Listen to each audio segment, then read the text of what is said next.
Atas nggak? Enggak. Kawitan ya. Enggak.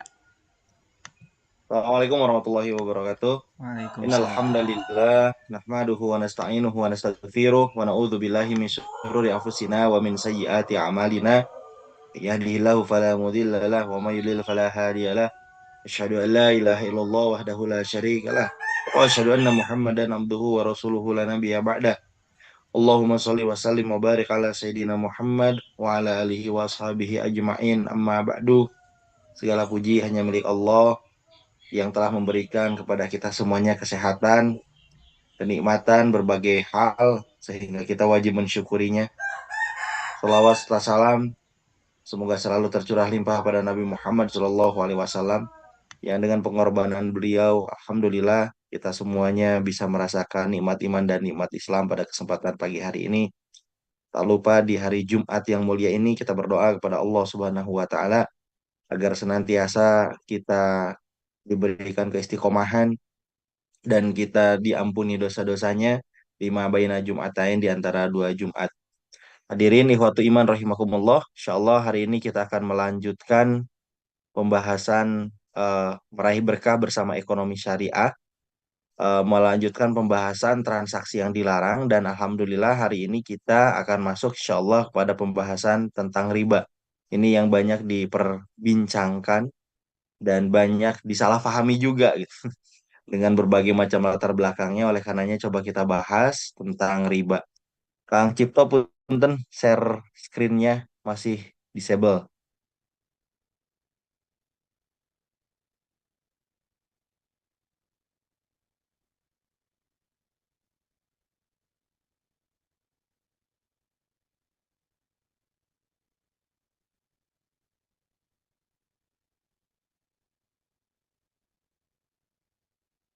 Ah, hatur nuhun.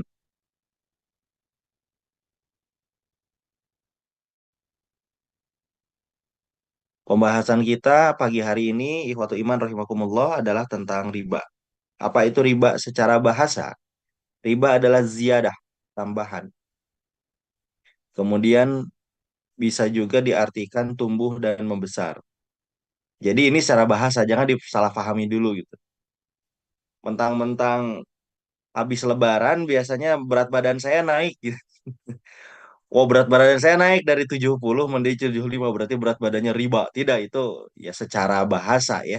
Seperti halnya kita secara bahasa misalkan sholat. Sholat itu secara bahasa ad-doa. Secara bahasa sholat itu doa, tetapi tidak setiap doa itu sholat gitu. Karena itu merupakan secara bahasa. Jadi sekali lagi, secara bahasa ya, riba itu ziyadah atau tambahan, tumbuh dan membesar. Itu riba. Kemudian yang kedua, secara istilahan, riba itu adalah pengambilan dari harta pokok atau modal. Sekali lagi ya, pengambilan dari harta pokok atau modal secara batil atau bertentangan dengan prinsip muamalat dalam Islam. Keywordnya adalah penambahan pokok atau modal. Itu keywordnya. Maknanya, setiap penambahan pada hutang, nah ini hadis Arab di garis bawahi, hutang ya, baik kualitas ataupun kuantitas, banyak ataupun sedikit adalah riba yang diharamkan. Tapi tidak semua penambahan itu riba. Ini yang sering disalahpahami di masyarakat. Pokoknya kalau ada tambahan riba aja langsung, ada tambahan riba aja. Siapa yang ngajarin? Jual beli juga ada tambahannya, itu halal. Saya beli HP 5 juta, saya jual ke Kang Cipto 100 juta. Kalau Kang Cipto mau beli, mah silahkan aja. Halal. Kang kan nggak boleh ngambil keuntungan terlalu banyak. Oh, itu yang jual batu akik, mohon maaf ya, tanpa mengurangi rasa hormat, tidak bermaksud apapun. Ya kalau orang yang belinya mau, orang yang ngasihnya mau, ya antarodin minkum, dan tidak ada penipuan harga, ya itu boleh-boleh aja. Beda halnya misalkan ada penipuan, orangnya nggak tahu harga gitu. Tapi kalau Kang Cipto seorang kolektor kemudian menemukan batu akik dari saya, Kang Eka nih batu akiknya saya beli 100 juta, padahal saya belinya cuma 1 juta. Ya udah masalah kan? Kan dua-duanya memahami harga gitu. Jadi tidak semua tambahan itu riba. Sekali lagi ya, Tidak semua tambahan itu riba. Bang syariah nggak syariah, kenapa ada tambahannya? Ntar dulu, jangan riba dulu ya. Dilihat dulu akadnya, dilihat dulu skema transaksinya, datang dulu, ngobrol dulu, kan gitu. Biasanya Kang Cipto yang ngomong apa Bang Syariah riba, Bang Syariah tidak syariah itu ngopi sama saya setengah jam selesai itu urusan. Oh gitu Kang, iya. Berarti selama ini saya salah, bukan salah, tapi keliru.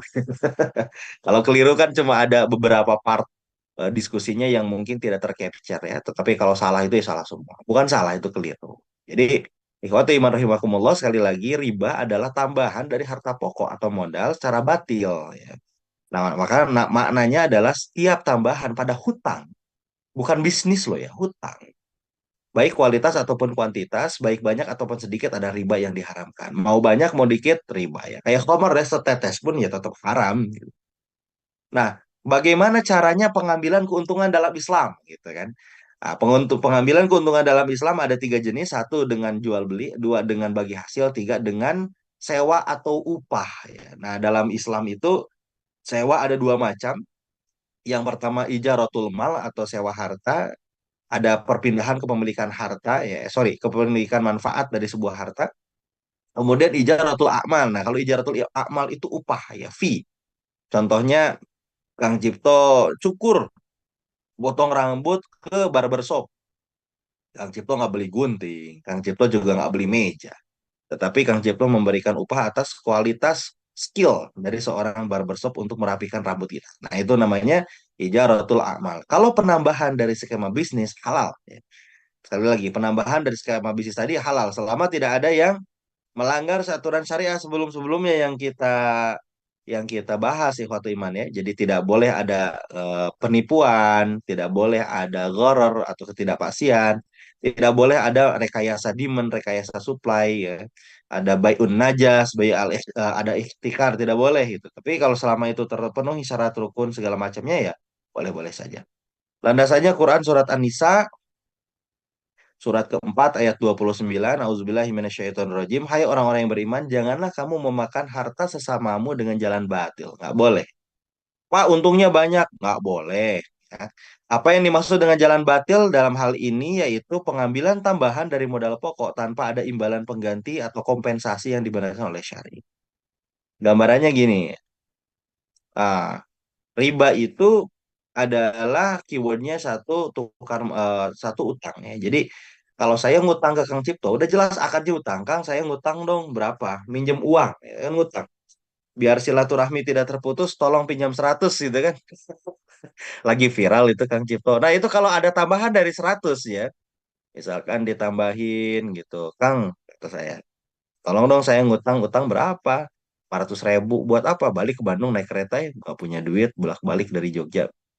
Sama Kang Cipto saya diutangin gitu, udah jelas akadnya utang. Maka Kang Cipto tidak bisa meminta kepada saya, Kak, nanti tolong ya balikin dong, jangan 500.000, ya tambahin 10.000 lah buat beli es teh, nggak bisa, gitu kan? Atau kualitas gimana, Kang? Titip dong nanti dari Bandung saya nitip peyem gitu ya, tolong buat saya. Nggak boleh itu, nggak boleh juga ya, Kang. Ini kan bukan duit, tapi saya minta oleh-oleh, nggak boleh gitu kan?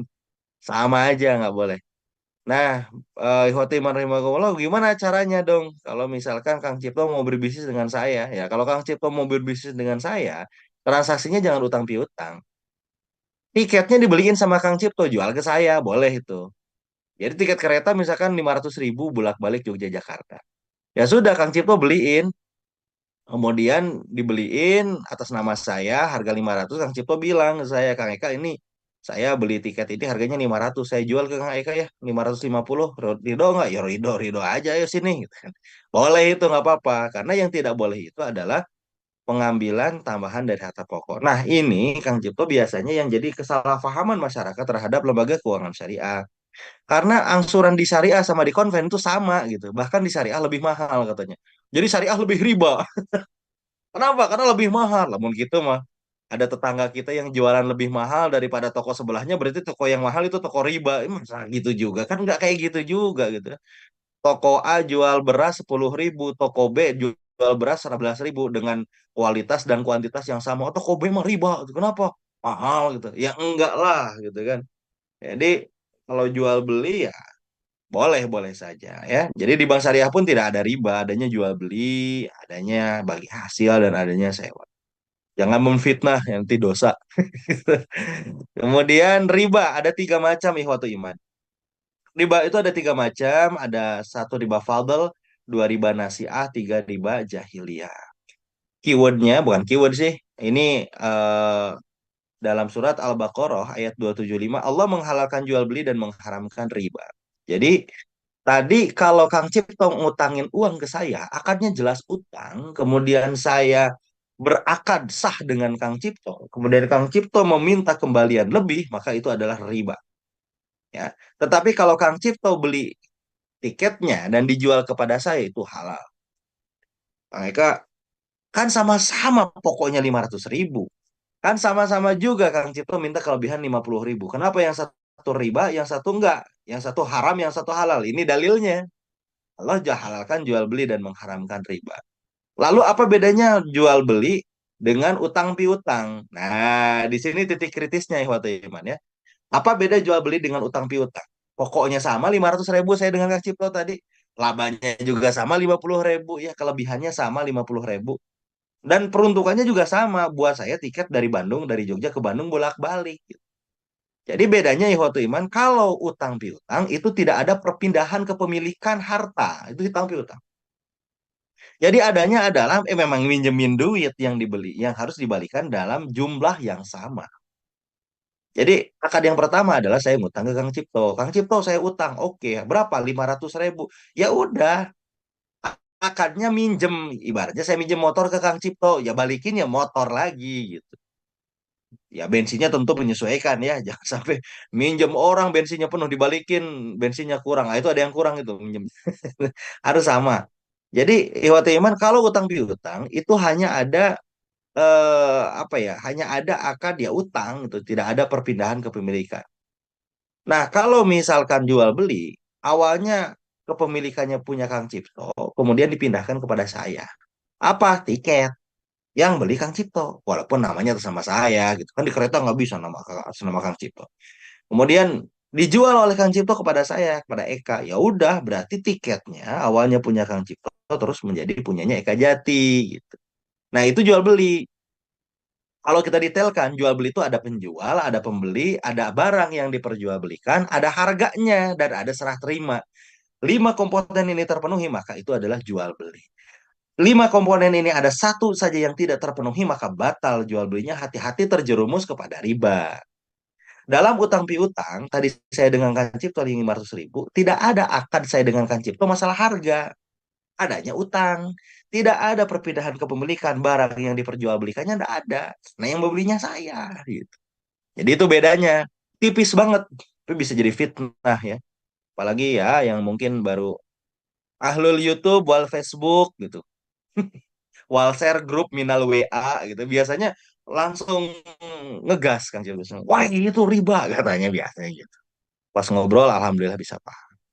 Nah, yang pertama riba fadl. Apa itu riba fadl?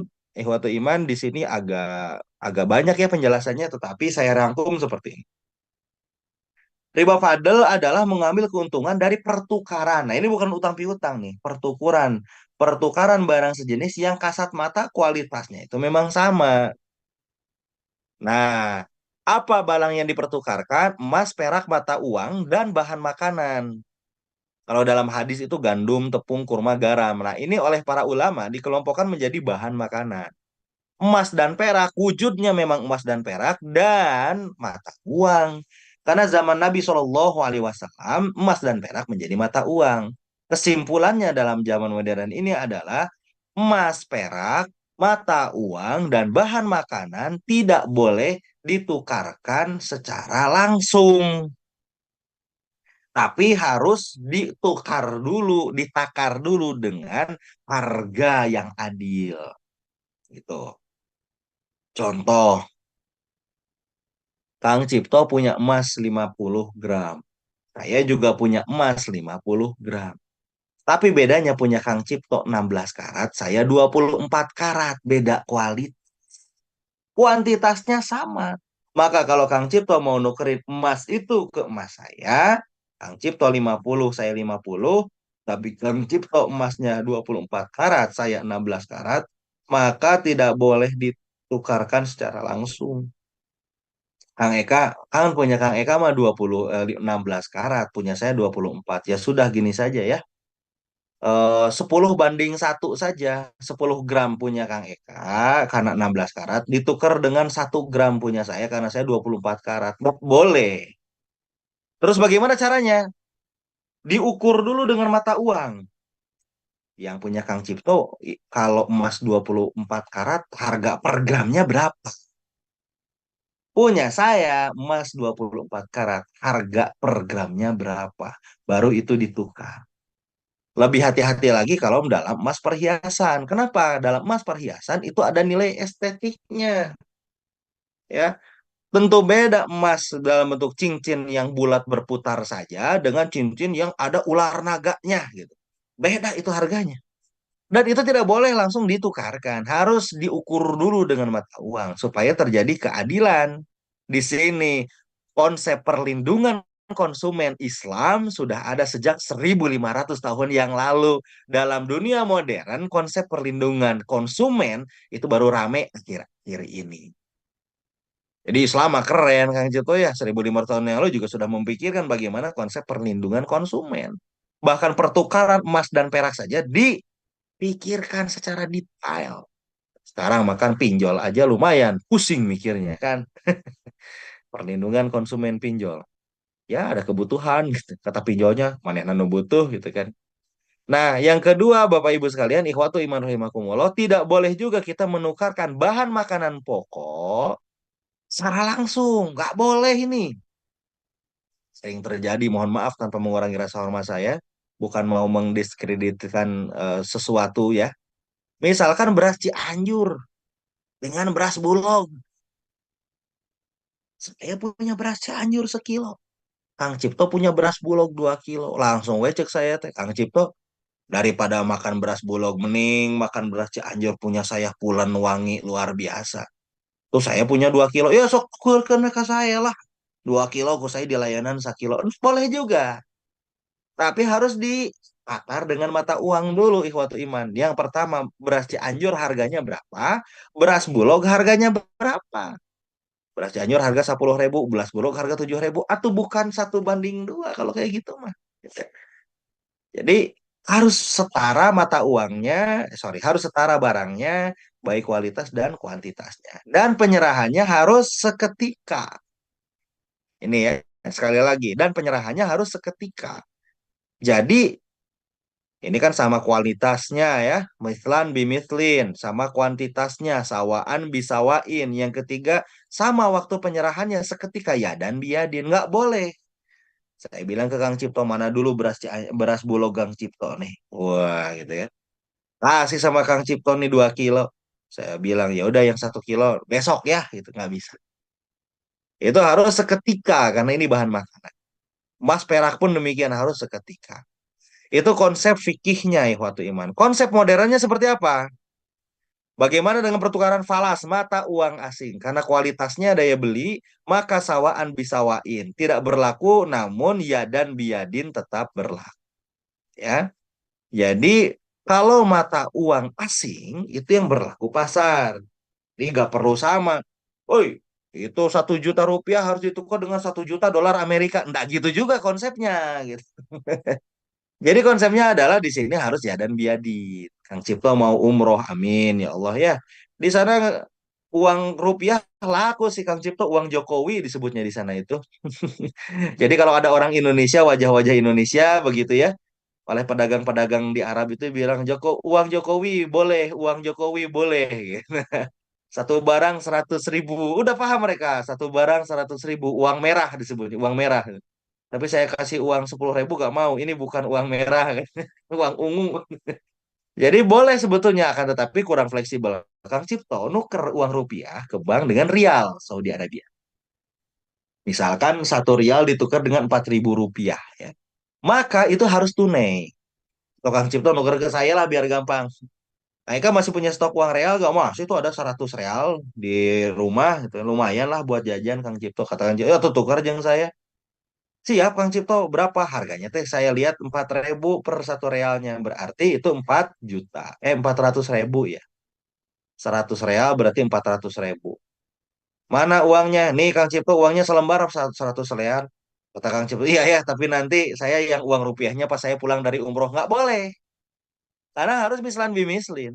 Kenapa nggak boleh? Karena pergerakan mata uang itu per detik. Bisa jadi besok mah jadi 5.000, bisa jadi 7.000, bisa jadi juga jadi 3.000. Nah di sana kalau tidak sawaan, kalau tidak ya dan biadin terjadi goror, ketidakpastian.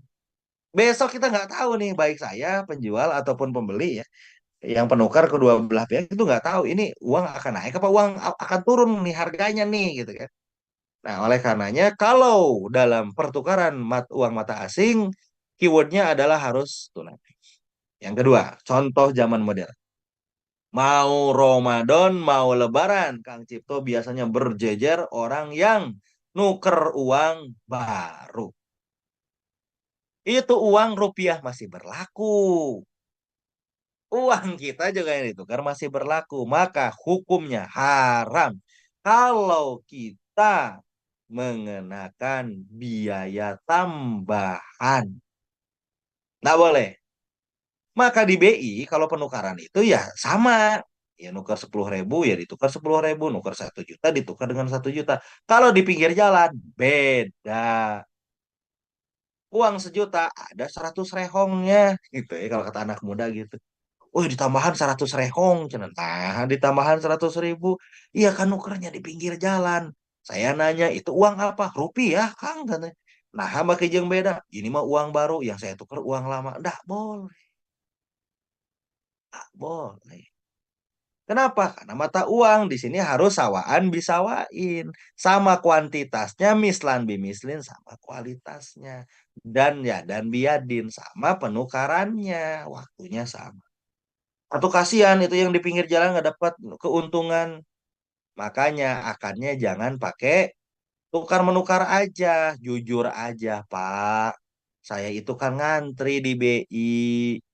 Kasih jasa buat saya. Berapa? Ya, jasanya jangan dalam bentuk persentase dari pokok. Jasanya udah Pak, 10.000 aja Pak. Mau Bapak nuker 1 juta, mau Bapak nuker 100.000, sok we jasa nama tetap 10.000. Ah itu boleh. Kalau yang terjadi sekarang persentase atau tiring ya. Kalau nuker 10.000, ditambahin 1.000. Kalau nuker 100.000, tambahin 10.000 gitu kan tiring itu nggak boleh. Tapi kalau untuk mengganti uang bensin gitu kan, ya kan uang bensinnya sama Kang Cito ngantri 1 miliar dengan ngantri 10.000. Sama uang bensinnya, ya kan? Oleh karenanya biayanya harus sama. Nah itu boleh, nggak apa-apa dijelasin. Pak mau Bapak nuker 1 juta, mau Bapak nuker 2 juta, 3 juta, 10 juta. Tetap ya saya mah minta minta keikhlasan Bapak apa biayanya, biaya jasa buat saya 10.000 tanpa memandang mata uang yang diperjualbelikan lagi salah, yang dipertukarkan. Itu boleh, ya. Saya juga nitip ke Kang Cipto. Kang, saya nitip ya, tukar uang ke BI. Saya beliin bensinnya. Ah, boleh gitu kan. Boleh gak masalah. Awalnya saya bilang, misalkan Kang, ini 50.000 nih Kang. Terus saya nuker 100.000. Ya tetap aja bensin sama sakitu kan. Di, di Pandes sampai ke BI ya bensin. Kalau pakai motor insya Allah 20.000 cukup gitu kan. Jangan mentang-mentang saya nuker jadi 1 juta ditambahin bensinnya kan nggak juga. Nah, itu logisnya dalam syariat Islam adalah seperti itu. Jadi sekali lagi, bahwa pertukaran mata uang serta bahan makanan harus mislan bimislain ya dan biadin sawaan bisawain. Nah, dalam dunia perbankan, Bapak Ibu sekalian, ikhwatu iman rahimakumullah, bahwa pertukaran falas juga tidak boleh diniatkan untuk berjudi. Tidak boleh. Kang Cipto lihat pergerakan dolar Amerika Serikat, naik terus. Dah lah, saya menukar sekarang 1.000 dolar Amerika. Siapa tahu saya beli dolar Amerika dalam harga 15.000, besok saya tukar udah 17.000. Nggak boleh tuh ada niat seperti itu. Nggak boleh. Nggak boleh itu. Hati-hati teman-teman mahasiswa ya yang suka main ini, main falas, hati-hati itu. Itu judi, maisir. Karena kita nggak tahu, nah, ada goror juga gitu kan niatnya. Mata uang itu untuk dipertukarkan, bukan untuk diperjualbelikan, bukan untuk alat investasi. Ya. Tapi beda hal kalau kayak gini, Kang Cipto dapat beasiswa ke Amerika, amin ya. Dapat nih beasiswa S2 ke Amerika. Kang Cipto nuker uang di sini, $1 ditukar dengan 15.000, nuker $1 juta, kan mau ke Amerika jauh ya di sana 3 tahun misalkan. Nah dari Amerika masih ada nih $100, pas ditukar, loh kok sekarang mah 20.000 ya per $1. Kang Cipto dapat keuntungan, itu halal boleh nggak apa-apa, karena dari awalnya Kang Cipto nggak niat untuk judi, niatnya memang mau ke Amerika gitu. Tapi kalau saya mah gak kemana-mana cicing, we saya mah dibangun jiwo gitu. Tapi saya punya niatan, aduh, kayaknya nih dolar naik terus seru nih. Kalau $1 juta aja untungnya 1 juta per $1 1.000 aja gitu kan. Aduh, lumayan saya jadi miliarder, jadi 1 miliar. Nah, itu nggak boleh. Indikatornya apa? Indikatornya niat. Tanya we karena hati masing-masing itu mah gitu kan. Niatnya apa nuker? Kalau Kang Cipto mau ke Amerika ada keperluan ya enggak masalah. Pulang ada keuntungan ya alhamdulillah itu rezeki itu. Tapi kalau ada kerugian juga kan Kang Cip tuh nggak bisa ngapa-ngapain juga, nggak sakit hati juga gitu kan. Kan niatnya memang dulu ke Amerika buat buat jadi pelajar gitu kan, buat bukan bukan untuk untung-untungan. Gitu. Pun demikian ketika umroh, Bapak Ibu sekalian. Ketika umroh, harga rial misalkan 3.800, pulang umroh jadi 4.000. Waduh, ada sesa real. Ya tuker aja nggak apa-apa, itu rezeki halal. Tapi kalau nggak umroh, nggak haji, nggak jalan ke Arab gitu kan, ujung-ujung ya pakai kali turun, ayo kita beli gitu. Wah itu nggak boleh itu. Jadi itu dalam riba fadl. Riba fadl adalah pertukaran upaya mengambil keuntungan dari pertukaran barang sejenis secara kasat mata yang sama kualitasnya. Selanjutnya, ihwatu iman sekarang adalah riba nasi'ah. Apa itu riba nasi'ah? Riba nasi'ah adalah kita berbagi hasil, berinvestasi, berbisnis, tapi nggak mau rugi. Ah, ini si kopet kalau kata bahasa Sunda ya kan. Jadi riba nasi'ah itu adalah kita invest ke orang tapi maksa untung. Jualan saya bisnis dengan Kang Cipto. Kang Cipto punya usaha sama kayak Kang Yusuf ya pabrik tahu misalkan. Saya bilang Kang Cipto, iya lumayan ya 100 juta tabungan Abdi Kang Cipto gitu. Ditip lah buat invest di Kang Cipto. Siap Kang Eka kata Kang Cipto. Tapi saya bilang Kang, tapi saya pengen keuntungan per bulan 1 juta. Nah riba nasi'ah itu. Karena saya gak mau rugi. Nah, kalau dalam Islam konsepnya al-ghurmu bil ghurmi. Untung muncul bersama resiko. Tapi kalau kita mau untung nggak mau resiko, itu riba. Sekali lagi, kita mau untung nggak mau rugi, ya itu adalah riba. Hasil usaha muncul bersama biaya al-kharaj bid doman. Atau risk and return relationship. Jadi, usaha pasti ada biaya. Nah, jadi kalau kita usaha nggak mau ada biaya, itu adalah riba. Untung ladang enteng sama dengan penipuan. Nah, itu kalau rumus dalam bisnis kata Kang Yusuf gitu kan. Kalau ada yang nawarin untung, tapi enteng, enteng, enteng, enteng, itu adalah penipuan. Ya benar kan, itu ada riba nasiah. Gitu. Jadi konsepnya tadi ya, saya nitip uang ke Kang Cipto, akadnya bukan nitip ya, akadnya buat invest ke Kang Cipto, tapi saya meminta kelebihan di angka, bukan kelebihan, saya meminta keuntungan Kang Cipto 1 juta per bulan. Nah, boleh. Begitupun demikian, Kang Cipto menjanjikan kepada saya itu nggak boleh juga. Mereka ada uang nggak nganggur 100 juta? Ah, ya insya Allah tabungan tabungan orang maksakan kata saya gitu kan. Kata Kang Cipto sok atau ke saya invest, tapi ke saya nanti insya Allah lah biar Kang Eka semangat ngasih invest ke saya kasih 1 juta per bulan. Nggak boleh juga itu.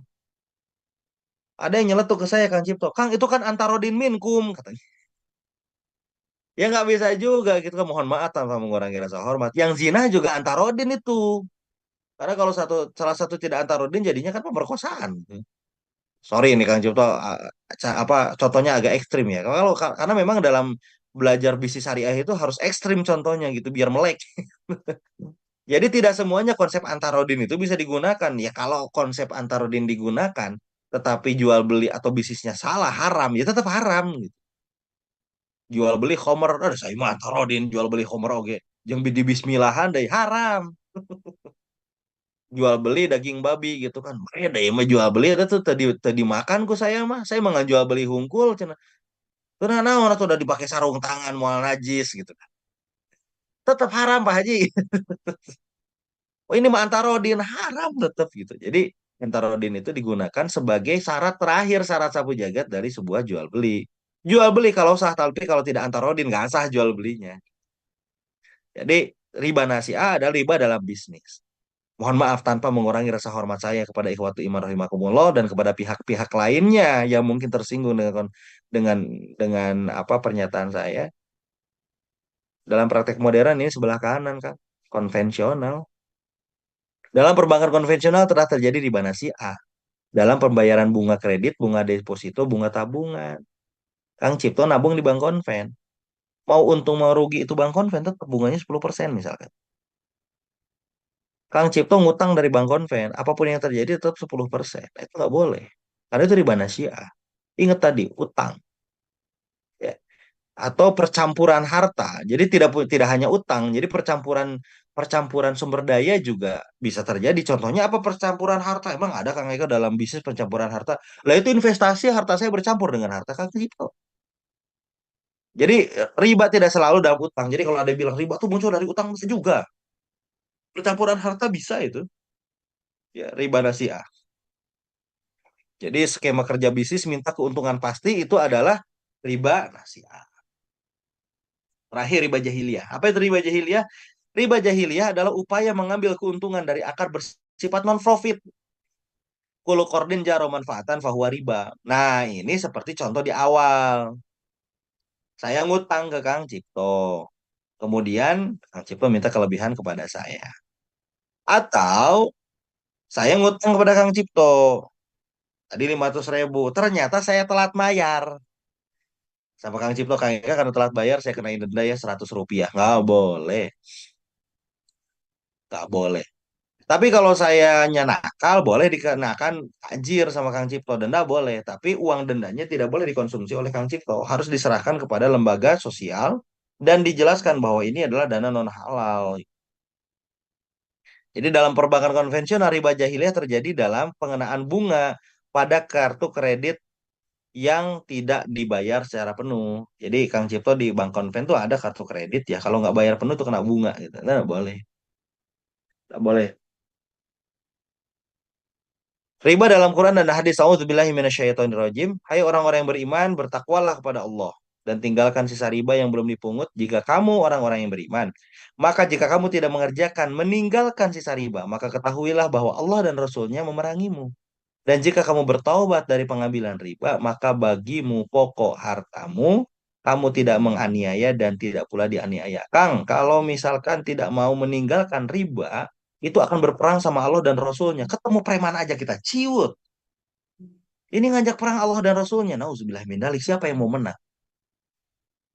Jadi dosa riba itu dosa besar. Kenapa? Karena impactnya adalah diperangi oleh Allah dan Rasulnya. Nauzubillah min dzalik. Ya, sekali lagi kita ketemu preman aja ciut nyali kita itu. Apalagi kita mau melawan Allah dan Rasulnya. Nauzubillah min dzalik. Kita meminta syafaat dari Rasulullah SAW itu kan. Kita meminta ridho dari Allah Subhanahu Wa Taala. Tapi makan riba. Mual. Cik Allah. Kenapa? Ayah harta riba. Oleh karenanya gimana dong? Kamu bertaubat. Maka bagimu pokok hartamu. Ini bagi yang ngutangin. Saya memberi Kang Cipto ngutangin saya tadi 500.000 ya. Ternyata di awalnya ada akad riba. Kalau Kang Cipto mau bertobat, dicontoh Kang Cipto ya. Kalau Kang Cipto mau bertobat, maka Kang Cipto tidak boleh mengambil sisa harta yang, maka Kang Cipto hanya boleh mengambil sisa hartanya. Jadi bukan berarti gini, ini juga banyak kesalahpahaman Kang Cipto ya. Ngutang sama Bank Konven. Woi riba tuh kudu dibayar, cenah. Dosa. Di sini solusinya adalah pokok hartamu. Jadi pokoknya balikin. Bunganya jangan. Lobby, negosiasi. Tapi kalau alot, ya bayar aja, nggak masalah. Supaya kita terbebas dari riba gitu. Nah, di sini kan, jika kamu bertobat, maka bagimu pokok hartamu. Itu berlaku bagi yang ngutangin. Kalau kita yang berhutang, ya udah, lobby aja, selesaikan segeralah, biar cepat keluar dari dosa riba. Jangan gemplang. Ini banyak kejadian kan, Cipto. Oh, ada cena riba, kan ini mata kudu dibayar. Dosa. Itu kan utang. Ya ibaratnya saya dengan Kang Cipto lah gitu tadi ya. Kang Cipto ngutangin ke saya dengan riba misalkan 500.000. Tong 500.000 itu udah kecil ting Kang Cipto ya contohnya. 500 juta gitu. Kang Cipto luar biasa. Kang Cipto 500 juta ngutangin ke saya Kang. Di awal akad, karena belum tahu dalil riba, misalkan nih Kang Cipto bilang Kang Eka 500.000 itu atau balikin atau 500.000, sabaraha Kang, tambahan we atau 50.000, 50 juta, sorry 500 juta, jangan 500 juta balikinnya, tambahan we berapa, 50 juta we, 10%, siap kata saya. Ternyata besoknya pengajian dapat ayat ini, maka yang berlaku adalah saya balikin harta Kang Cipto cuma 500 juta. Bukan berarti saya bilang Kang Cipto punten ya, kemarin kita akadnya akan riba 500 juta saya nggak bakalan bayar. Oh, udah gue Kang Cipto. Ayo meninggal tuh aja saya. Itu yang terjadi di bank-bank sekarang gitu kan Cipto tuh. Banyak itu yang mau melintir ya, nauzubillah min dzalik. Makanya kalau ngaji harus tuntas. Lamun keur diajar ulah nundutan kalau kata satid saya di dulu di pesantren di Sabango gitu. Antara hukumnya kita belajar fikih itu ngantuk. Kenapa? Salah dengar bahaya kesimpulannya jika kayak gitu. Wih, harta riba kudu dibayar. Dosa. Gimana? Selesaikan tetap. Ya gitu tadi contohnya ya Kang Cipto ngutangin ke saya 500 juta, minta tambahan minta tambahan 50 juta.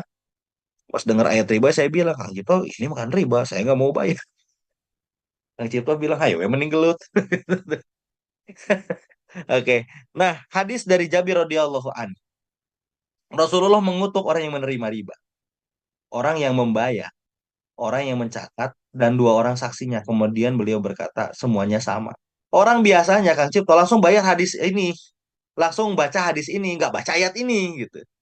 Ah, cek Rasul ge cenah anu mayar riba mah ada dosa. Teu baca ayat ieu heula gitu kan. Harusnya baca ayat anu luhur heula gitu. Maka bagimu pokok hartamu baru baca ini. Jadi kalau tetap ada ribanya ya tetap kena dosa. Dan ngerinya adalah orang yang menyaksikan, Kang Cipto. Ini ngeri.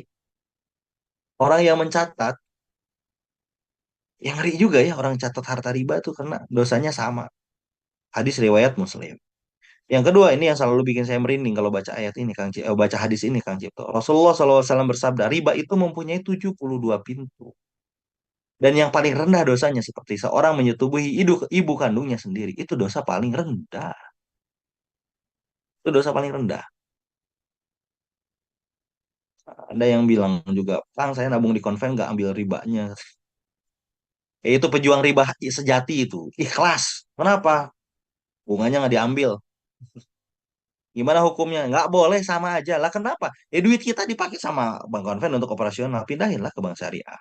Boy, mentang-mentang Kang Eka di bank syariah. Enggak, saya udah resign kok sekarang. Gak ada kepentingan ya kan. Saya udah resign sekarang dari bank syariah. Jadi silakan nih waktu imar rahimakumullah pindahin ke bank syariah. Karena setahu sependek pengetahuan saya sekarang, semua transaksi sehari-hari yang dilakukan di bank konven itu bisa di syariah semua kok. Mau apa di syariah bisa. Mau kartu kredit ada.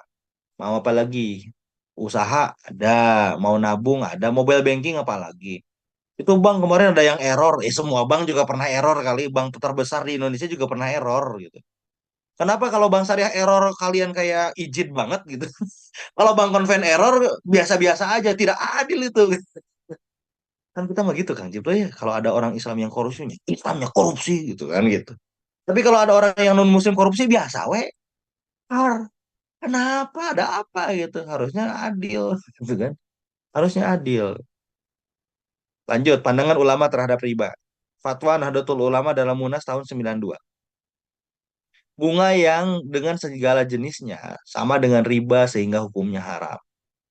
Bunga diperoleh dari bank tabungan giro tidak sama dengan riba hukumnya halal. Ini tahun 92 nih, belum belum belum belum sekarang ya. Bunga konsumtif sama dengan riba hukumnya haram, bunga produktif sama dengan riba hukumnya halal. Bunga bank tidak haram kalau bank itu menetapkan tarif bunganya lebih dulu secara umum. Bunga yang diterima dari deposito yang di dipertaruhkan ke bank hukumnya, yang dipertaruhkan ya, dijaminkan itu hukumnya boleh. Ini tahun 92. Kan tahun 92 belum belum belum ini ya, belum memasyarakat. Muhammadiyah bunga dipatwakan haram sesuai keputusan Majelis Tarjih Tajdid Muhammadiyah tanggal 4 Juli 2010. Tapi MUI bunga bank sama dengan riba. Nah, yang tanda tangan di MUI ini adalah masyayikh dari Nahdlatul Ulama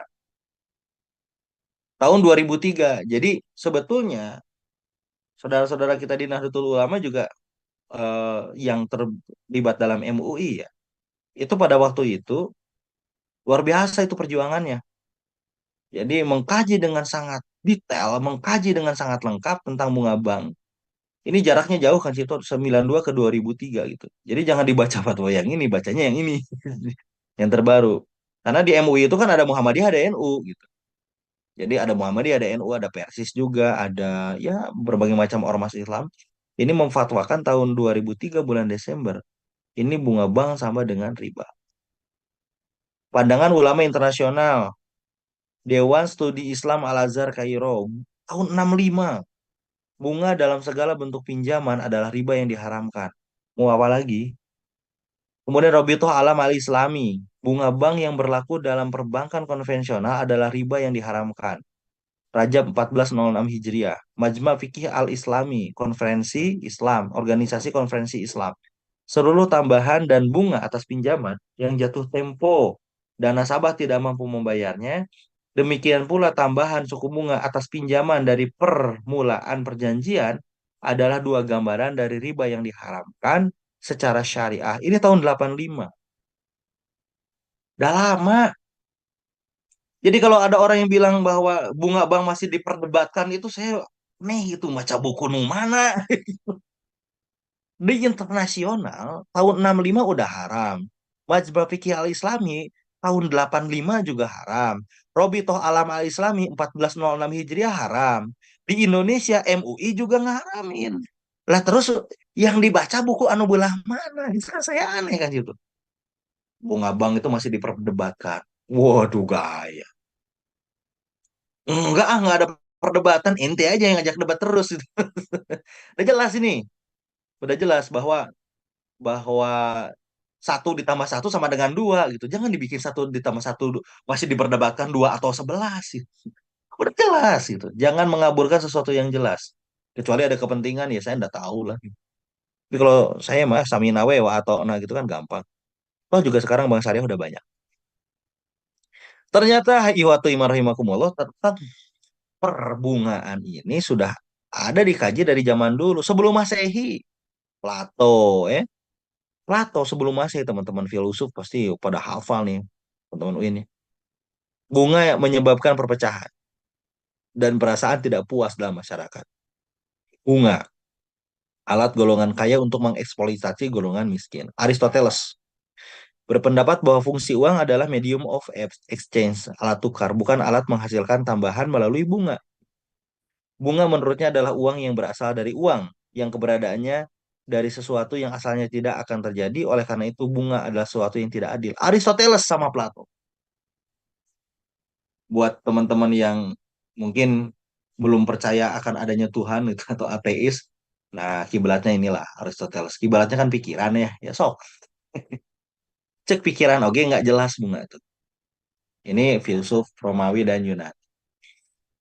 Kemudian ini filsafat Romawi juga sama. Ada Cicero, ada Cato ya.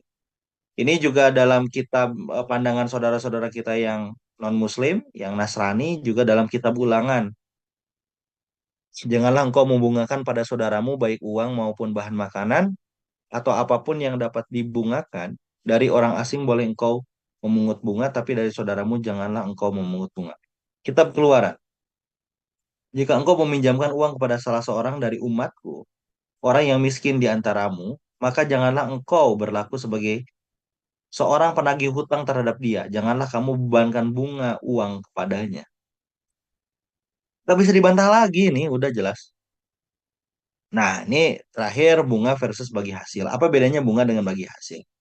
Bunga, penentuan suku bunga dibuat pada waktu akad dengan pedoman harus selalu untung. Tadi ya, saya invest ke Kang Cipto nih ada pertukaran ada percampuran harta. Maka itu wajib untung. Maka itu bunga.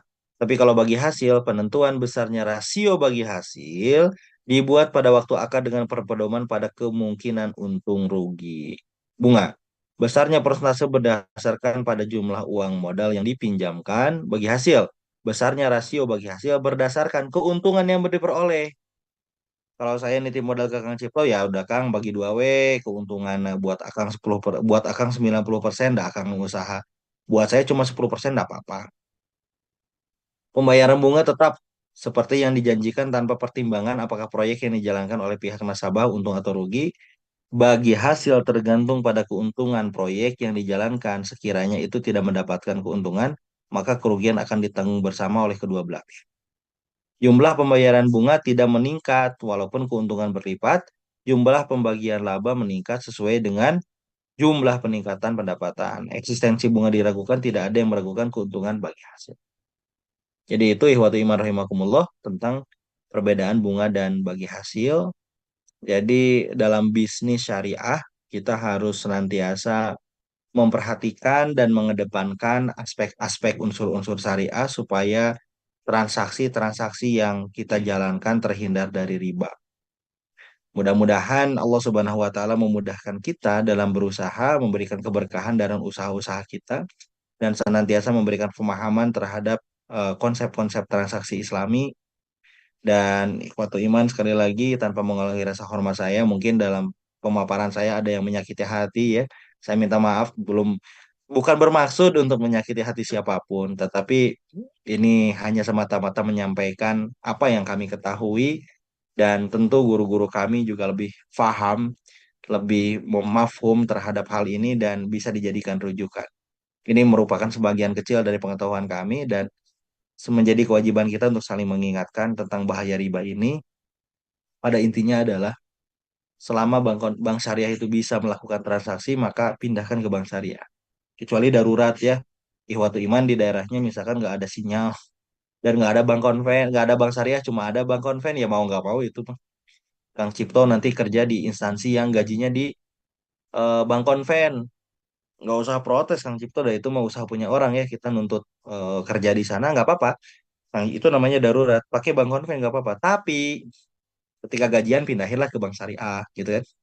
Jadi buat ihwatu iman rahimakumullah, mohon maaf. Bagi ihwatu iman rahimakumullah yang kerja kemudian gajinya masih di bank konven, nggak apa-apa, nggak usah demo ke HRD ya. Diusulkan boleh, tapi jangan dengan frontal lah gitu. Diusulkan dong ke bank syariah atau diberikan kebebasan karyawannya untuk berbank syariah. Selama itu belum terwujud, nggak usah banyak kekhawatiran, buka saja di bank syariah. Ketika tanggal gajian, tanggal 1 gajian pindahkan. Selesai urusan gitu kan. Atau Kang Cipto jadi pedagang, jadi bisnismen, pengusaha gitu.